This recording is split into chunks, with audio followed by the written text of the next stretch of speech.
This story takes us to the quiet upscale neighborhood of Forest Hills, a mostly residential neighborhood in the borough of Queens, New York City.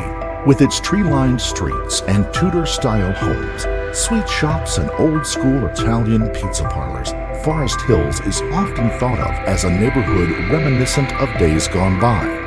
Big city problems have bypassed Forest Hills. Crime rates are low, the streets are safe, and parks are in ample supply. But in the spring of 2022, the quiet city oasis was about to be upended in the most horrific way imaginable. On the morning of April 16, 2022, 911 operators received a call about a suspicious-looking bag that lay discarded on a stretch of road in the Kew Gardens neighborhood of Queens. The large black sports bag, the caller said, appeared to be leaking blood across the pavement. Before officers from the NYPD had time to respond, a second call came in, this time about an even grislier discovery. 51-year-old Glenn Van Noordstreet had been returning from walking his dog in the morning around 8 a.m. when he noticed a large wheeler bag strewn across the grass and adjacent sidewalk near the corner of Metropolitan Avenue and Jackie Robinson Parkway. Glenn had often seen trash and other discarded items along the busy roadside, but there was something about this particular bag that troubled him. As he drew closer, his dogs became agitated. Soon, both were straining at their leads. It wasn't until Glenn was virtually standing over the bag that he saw why. Blood was leaking from the bottom of the bulky Bauer bag and trickling across the concrete sidewalk. Glenn had seen his fair share of crazy things in Forest Park over the years, and plenty of dead animals. Figuring the bag contained the remains of a dead animal, he nudged the side of it with his leg. It was heavy. He leaned down and pulled open the bag's zipper. Later, he told a reporter, "I just saw this pair of bare feet, pale, bare feet, and I thought, oh my gosh." Stunned, Glenn wondered if what he was seeing was part of a mannequin or some kind of crash test dummy. The skin looked hard, not fleshy at all. He unzipped the bag further. Now he could see legs clad in black jeans, a belt, and the lower portion of a female waist. The bag, he soon realized, contained the entire body of a woman who lay headfirst in the bag, curled into the fetal position. At 8:02 a.m., Glenn called 911. The horror of what he had seen hit him like a freight train. "I felt quite choked up," he said. "I honestly thought the body was that of a teenage girl because it seemed so small."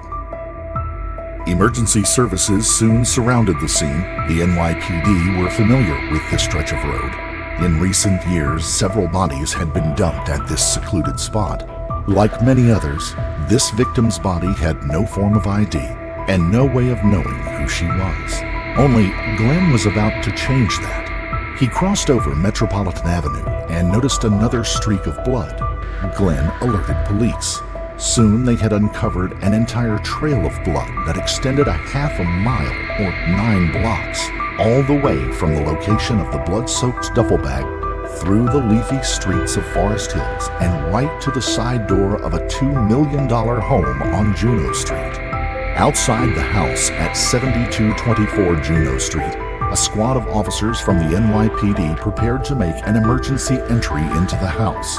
Once inside, a quick search revealed blood on the first floor and the basement of the home, and a blood-stained knife. On the third floor, they found 13-year-old Leo Klein. He appeared to have just woken up. When questioned by police, Leo said that he lived at the house with his parents and his 17-year-old brother, Jamie. His father was away in Oregon with his brother, and he didn't know where his mother was. Leo was handcuffed on the spot and led out to a waiting police vehicle, then driven to the nearest police precinct. Glenn Van Noordstreet, the dog walker who had stumbled upon the blood-soaked hockey bag, was already at the precinct giving his statement when police brought Leo in. Glenn claimed that Leo was dragged around the station handcuffed. The teen was wearing no shoes. He appeared to still be in his pajamas. After being questioned without the presence of an adult, officers determined that Leo had no knowledge of the crime and released him into the custody of a relative. Police, meanwhile, had confirmed the identity of the body in the bag. It was the body of 51-year-old Orsolya Gaal, Leo's mother. Leo had learned of his mother's gruesome homicide while being accused of her murder.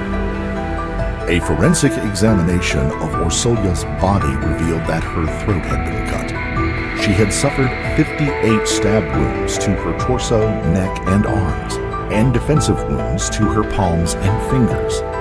The city's medical examiner would later state that her death was a homicide owing to sharp force injuries of the neck. Life will not be the same neither, because every time I would come out, I would hear her with the dog barking. She was a very happy woman, always smiling, always joking. And loved life. Yeah. She loved life, really. Yeah. The savage nature of the murder and the sloppy way in which her body had been dumped, leaving a trail of DNA evidence, were strongly indicative of a crime of passion. The pure ferocity of the attack itself was a classic case of overkill, indicating a level of personal rage unlikely to be found in a stranger. Dr. Michael Bodden, a physician and medical examiner, said of the investigation, "They know it's more than just an acquaintance. It's someone who really hated that person. It could be a husband, sometimes a child." One son had been ruled out. Orsolya's husband and eldest son, meanwhile, had both been out of town at the time of her murder, scouting potential colleges in Oregon for the 17-year-old Jamie. But this didn't absolve them of any involvement, and residents of a home on 75th Avenue, Forest Hills, had just provided police with a horrifying new piece of evidence. A Nest home surveillance camera from a home not far from Orsolya's had caught a shadowy figure rolling a large bag through the dark streets of Forest Hills at about 4:30 a.m. in the morning of April the 16th. Inside that bag, detectives now knew, was in all likelihood the butchered remains of Orsolya Gaal. But who was the mysterious person dragging the bag? The body was found in a duffel bag not far from her Forest Hills home. CBS 2's Elijah Westbrook has a reaction and more on the investigation. I got the goosebumps. For some neighbors, there's just no other way to describe it. It feels like something out of TV. It's just really, it's rough. Sadness looms over this Forest Hills neighborhood following the death of 51-year-old Orsolya Gaal, a wife and mom of two sons found dead on Metropolitan Avenue near the Jackie Robinson Parkway. Out of all places, a duffel bag, according to police. It's scary, and I don't understand how somebody can do this. Police say a man walking his dog spotted the duffel bag on the side of the roadway Saturday morning shortly after 8 o'clock. The scenic and well-groomed street Gaal lived on with her family not far from where she was found dead is now the location of a crime scene. Police tape still surrounds the entrance to her home, and flowers placed by those she knew sit on a tree out on the sidewalk. The disturbing death leaving some with more questions than answers. You keep reliving the sequence of events as happen. So it's actually quite strange. The more it goes on, the more it's like the gravity of the situation just keeps making it worse. And why someone would do this still remains a mystery at this hour. Police continue to look for the person responsible for killing them. Orsolya Gaal had lived in Forest Hills with her husband, Howard Klein, and sons Leo and Jamie for nearly a decade. A native of Hungary, Orsolya had met Howard at a Christmas party in Budapest in 1994. The 23-year-old Orsolya had recently finished her studies at a Budapest Business School's College of International Management and Business. 25-year-old Howard was about to begin a master's in finance at Columbia Business School. For several weeks, the two exchanged love letters before holidaying together in Thailand. When Howard returned to New York to begin his studies, he invited Orsolya to join him, and she never left.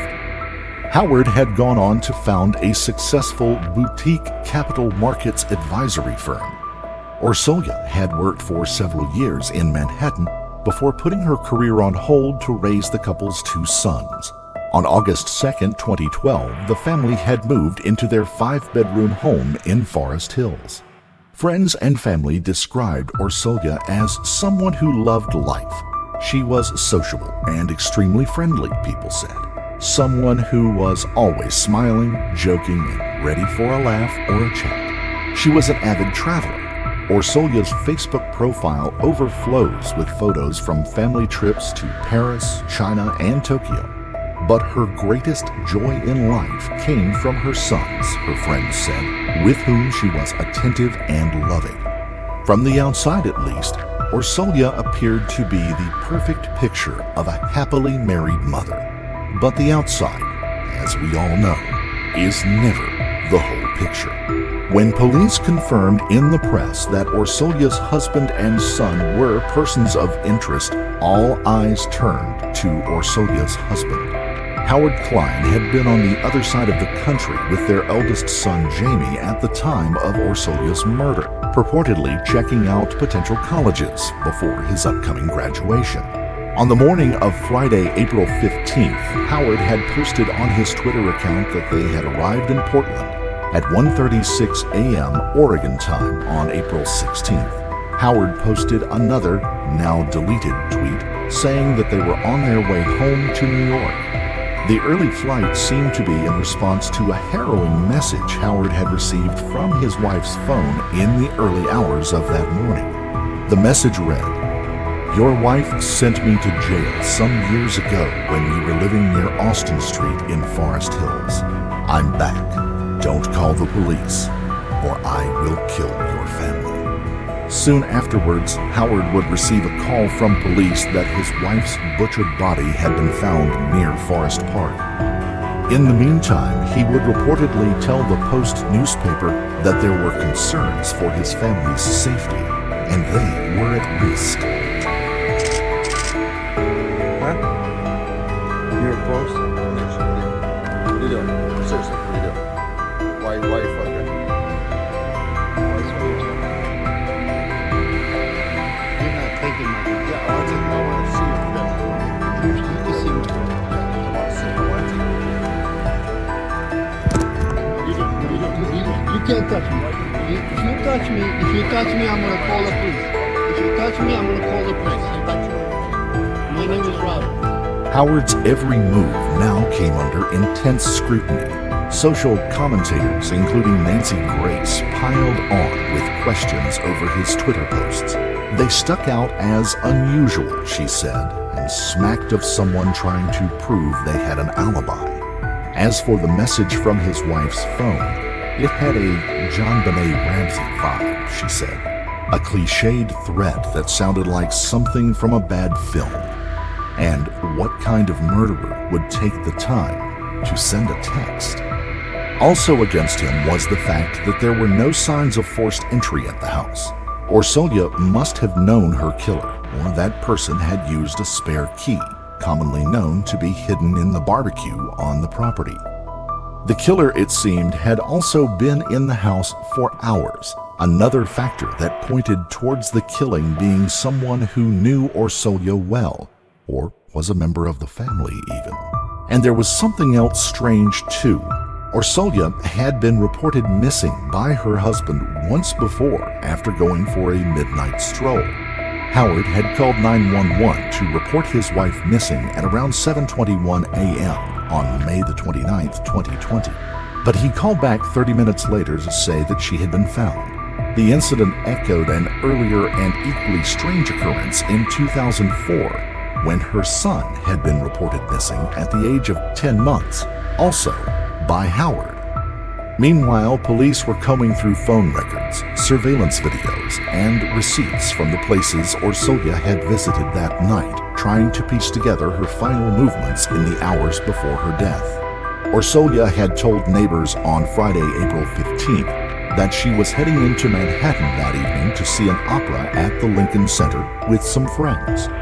An examination of her phone, however, revealed a different story. Orsolya had been communicating with 3 different men on the night of her murder. It was with one of those men that Orsolya had gone to the concert with at Lincoln Center. All three were now under investigation. By 11 p.m. that night, Orsolya was back in the Forest Hills area. She had come home on the train alone and then stopped by the Forest Hills Station House bar, where she often went for a drink or food after a night out. She was friendly with the manager, Gabe Valis. Police believe Orsolya arrived home at 12:20 a.m. Her attacker had entered shortly after, sometime before 12:40 a.m. By 4:30 a.m., the killer was wheeling Orsolya's body away in her son's hockey bag. And the killer? A curious note on Orsolya's refrigerator would help point the way. The note simply said, "Find a new handyman." Of the three men with whom Orsolya had been communicating on the night she was murdered, one was a man who had been doing odd jobs at the Juneau residence for the past 2 years. That man was 44-year-old David Bonola, a so-called heating and air conditioning repairman. Bonola was a married father of two who had illegally entered the United States from Mexico 21 years earlier and, according to his social media, was an aspiring filmmaker and a graduate of the New York School of Interior Design. By the time of Orsolya Gaal's murder, Bonola had become estranged from his wife and children and was living in an apartment in nearby Richmond Hill. Those who frequented the area near his 114th Street home described him as a night owl who played guitar and was often seen riding his bike after dark, stopping at a local 7-Eleven for junk food. It was soon clear to police from the nature of the messages on Orsolya's phone that soon after taking on work at the Juneau Street home, the relationship between Orsolya and Bonola had turned physical. Bonola had been leaving comments on Orsolya's Facebook photos. On a picture of her in Guatemala in April of 2019, Bonola wrote, "Love those streets and architecture, that landscape and the giant volcano, and you," followed by a heart emoji. In July 2019, Bonola wrote, "She is the most beautiful woman." And in May 2020, "Tu mirada enamorada," which translates roughly to "your look of love." Given her situation, it's hard to imagine that Orsolya would have appreciated Bonola's comments, but this would turn out to be just his opening gambit when it came to Bonola's depravity. Martin Calixto, the owner of a florist shop across the street from Bonola's home, said Bonola used to stop by his store nightly to buy a single red rose. Bonola showed him photos of Orsolya, whom he claimed to be in love with. But Calixto hadn't seen Bonola in the last 12 months. Police meanwhile knew that Orsolya had ended things with Bonola in early April of 2022, just weeks before her murder. Bonola had been on their radar ever since. Perhaps his history of harassment also helped to alert them to his potential as a stalker-turned-murderer. 21-year-old Oliwa Pikulinski had worked for 3 years as a barista at the Starbucks in Forest Hills, where Bonola was a regular. Bonola, she said, was creepy. He stalked people. Everyone knew he was a weird individual. The 44-year-old spent long periods of time at the Austin Street Starbucks several times a week, where he would openly watch the baristas while they worked, commenting on their appearances, propositioning them, and leaving love notes in their tips jar. He was even deluded enough to propose marriage to 2 of them. Several employees called the police, and on more than one occasion, but Bonola simply left before the police arrived. But it was his passion for YouTube that would shine the real light into Bonola's deepest thoughts and desires. 2 themes stood out: seduction and violence. Bonola had created his own YouTube channel, but it wasn't for creating content, just collecting it. Bonola had collected thousands of videos, all carefully organized into vast playlists. One playlist contained 750 local news reports detailing violent crimes in the area, rapes, murders, and shootings, presumably to play on loop and study. Then there were the videos on sex and women, the general gist of which were simplistic tips for picking up women and seducing them. One playlist contained over 200 videos, all in the same vein of how to develop mindsets that attract women like crazy. It's fair to say that, in sum, Benola was an obsessive fantasist with a serious stalker tendency and a child's understanding of dating and a fascination with violent crime. When police maintained that they had no suspects in the case, they had been closely monitoring Benola and his home. At 6:05 a.m. on the morning of the murder, a surveillance camera on 114th Street, not far from Benola's Richmond apartment, had captured Benola walking with a makeshift white bandage wrapped around his left hand. Later that same day, Benola had gone to a city MD for help with cuts on his hands and had been sent to Bellevue Hospital after doctors said the wounds were too deep for them to treat. Police had now waited days for the trash to be picked up. They wanted to recover and go through it without waiting for a search warrant. That trash would be Benola's undoing. Amongst his garbage, they found brown boots soaked in blood, allegedly worn by Benola while he stabbed Orsolya nearly 60 times, along with a blood-stained t-shirt and bloody bandages. On Wednesday, April 19th, NYPD detectives returned to the neighborhood to search for David Benola, who had reportedly spotted them first. Benola approached a squad car and reportedly said, "I hear you're looking for me." Police immediately transported him to the NYPD's 112th precinct, where he made a startlingly frank confession to the murder of Orsolya Gaal. He paused to eat a bagel before repeating the confession once more on videotape for the prosecution. Benola told police that he and Orsolya had been involved in an on-again, off-again relationship for 2 years. Orsolya had recently broken things off again, and Benola had gone to her house in the early morning hours of April 16th in an attempt to make amends. But the conversation had become heated, and Orsolya had led Benola down to the basement to avoid waking her son Leo. The argument had escalated further, causing Benola to fly into a rage. He'd grabbed a knife and slit Orsolya's throat, he said, before stabbing her repeatedly.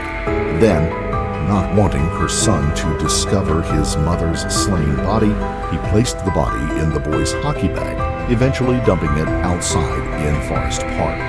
Benola also admitted to sending the ominous message to her husband, threatening to kill the rest of the family. But there were inconsistencies in Benola's account. For instance, did he already have a knife from Orsolya's kitchen on him when the fight broke out in the basement? The following day, David Benola revised his confession. He had gone to Orsolya's house after discovering that she had given him HIV, he said, an STD she had contracted during multiple infidelities. She'd also recently taken calls from another man and had plans to see him, something that Benola said he just could not accept. Orsolya then grabbed the knife and told him repeatedly to leave the home, quote, or she would kill him. At that point, he had grabbed the knife from her and cut her throat. The small amount of blood found in the area casts serious doubts on this claim, however, while the extensive blood found in the basement lends credence to Benola's first account, one he would understandably prefer to negate given the element of planning it introduces to the crime. On April 20th, David Benola was arrested and charged with second-degree murder, first-degree criminal tampering, and fourth-degree criminal possession of a weapon. He has pleaded not guilty, despite having confessed to the murder twice. If convicted, Benola faces a sentence of 25 years to life in prison. District Attorney Melinda Katz said, "This heinous murder left 2 teenagers without a mother and terrified an entire community." With the trial pending and the investigation ongoing, no information has yet been released on any of Benola's claims, from the HIV status of either Benola or Orsolya to his motive for the crime. But that's not difficult to deduce. He stated it in his first confession. Orsolya had plans to meet another man, something he just could not accept. Meanwhile, in the court of public opinion, Orsolya Gaal has been repeatedly held as at least partially, if not fully, responsible for her own grisly demise, simply by virtue of either her adultery or poor taste in men. Conversations have followed threads along these lines. When we have families, there's a certain obligation that we don't put ourselves at risk. Joseph Giacalone, a retired NYPD detective and current professor at John Jay College in Brooklyn, has been openly critical of what he feels has been the shaming of Orsolya Gaal by the media and public. Giacalone said, "What I read about is a lot of victim blaming. She got involved in an extramarital affair. Everything we do in life comes with consequences, but murder should never be the consequence." At Orsolya's memorial service, her older son, Jamie, speaking for him and his younger brother, Leo, said that his mother found happiness in our happiness. "When I think about my mom, I think about all the work she put into raising us. She had a passion for making her kids happy. She found happiness in our happiness. Right now, that's what's important to remember."